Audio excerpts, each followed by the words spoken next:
We are gathered here today at an exhibit meant to commemorate tragedy and loss, and to stir us to reflection on the meaning of that loss, and to urge us to ask how, with God's help, we might avoid such tragedies again. We were almost 20 years after Vietnam before we got our memorial. This one here is a perfect one for the young men and women who have died in Iraq. On a day not unlike today, Lincoln delivered his second inaugural address in January 1865. In the spirit of Lincoln, we also honor soldiers who did not choose the battle, but with a great sense of duty responded to a call, who believed in shared suffering and following orders. We honor soldiers who paid the price of leaving home and family to enter a little-known society, where they tried to learn new cultural mores and befriend people whose language they did not know. The good book says that we should give honor to whom honor is due.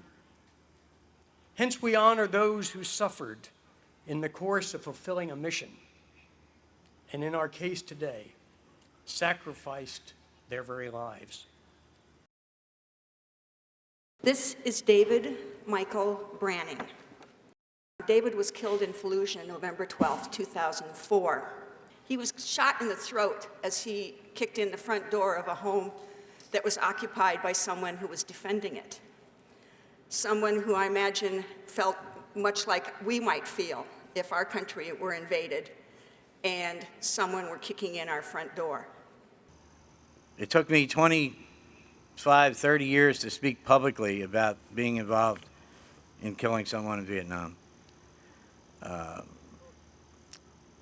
It still pains me after 40 years now, and it will never go away. The ones whose boots are not here, who won't die, are going to be suffering the rest of their lives. David had no notion, I don't think, I will always believe he had no notion that he was going to be killed. He was 18 years old when he enlisted in the Marine Corps. He was sort of the typical, not sure what he wanted to do, kind of wanted to go to college. We didn't have a lot of money. He wanted to test himself, and the Marine Corps offered a pretty big test. And his father and I supported him, even though we had been opposed to the war from the start. Why do the poor have to kill somebody to get to go to college? Why are the poor very often people of color here in the United States?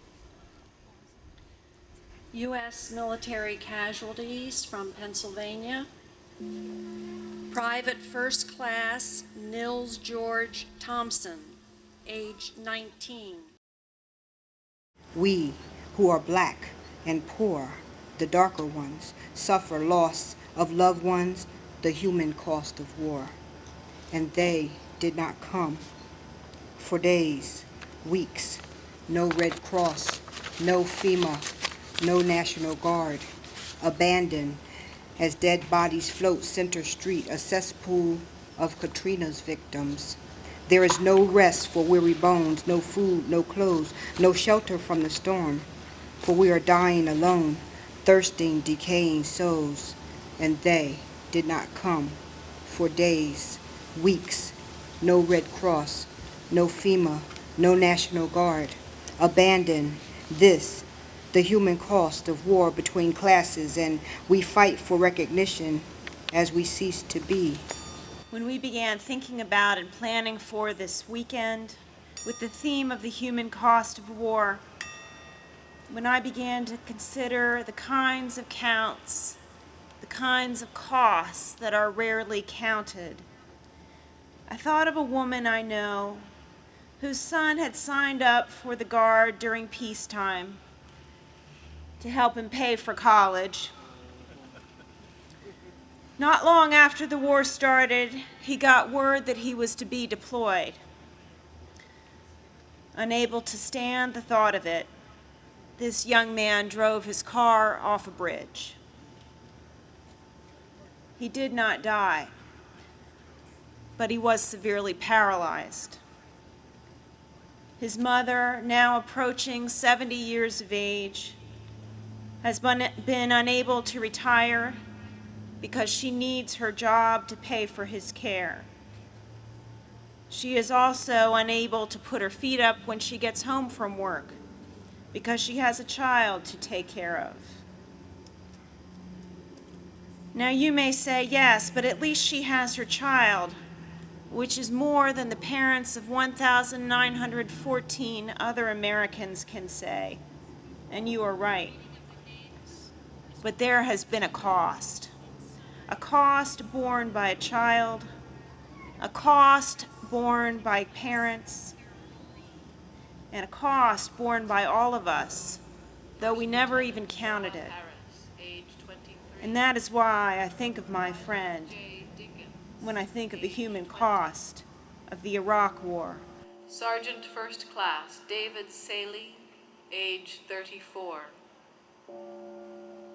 Private First Class Jesus Fonseca, age 19.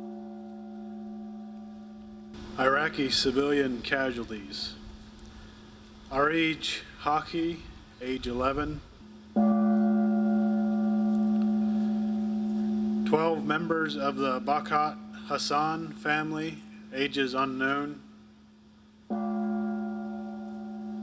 I did just return from a month in the Middle East, and they challenged me to carry their stories forward. We met with Mazen Saloom, who's the head of the Iraqi Red Crescent, the largest health provider in Iraq. And he was very proud of the fact that his organization could respond to any disaster in any city. If it was Kurdish, if it was Turkoman, if it was Sunni, if it was Shia, that they were known as independent and as a mandate to help. Mazen shared, I think, one of the saddest stories that we heard from Iraqis, and that was about the terrific death toll. Some of you will recall that in October of last year, a group of scientists and epidemiologists from Columbia University and Johns Hopkins School for Public Health released a survey on the impact of the invasion of 2003 and occupation, estimating that 100,000 Iraqis had been killed. And Mazen didn't talk about that. He talked about the ongoing violence now. What pained him was that families no longer have funerals because they don't want to put pressure on other people to travel to locations in Baghdad. It's so dangerous and so violent. It's hard to imagine, but the government of Saddam Hussein should not have been a hard act to follow. I was thinking as I was walking among the boots, what would happen if all of a sudden they all had legs and bodies and faces and their families were here? And I thought at least I'd have to start by saying, since I have a clerical collar on, that I was sorry. That I was sorry somehow that leaders like myself and other lay and clergy leaders of the church over the years, somehow we failed to teach clearly what our faith teaches about love and justice and peace. The truth is, right or left, for the war or against it, the burden of guilt of those in the wrong, whoever they are, is ours. It does not belong to the young men and women who serve us, for they go to war at our behest. What I want to ask most here, out of the grief and anger we may feel, is how can we change this scenario? I believe that we, as people of faith, as people who believe in a loving and compassionate God, must stop and say, wait, wait. Is there not another way? We met with Greg Rollins with the Christian Peacemaker Team, one of the only U.S. organizations in Iraq. And he told us the story of a group called the Muslim Peace Fellowship, a group of Shia Iraqis from the city of Karbala who wanted to find a way to reach out to their brothers and sisters in the city of Fallujah, a Sunni city. And what they decided was that they were going to bring their team into the city of Fallujah, and they were going to help to clean the streets, to clean the rubble from the U.S. siege. It's building bridges. It's signs of hope. These are the voices for peace that exist in Iraq, and they need our help. They show alternatives that are driven by Iraqis, not by U.S. tanks, not by U.S. forces, and not by Washington, D.C.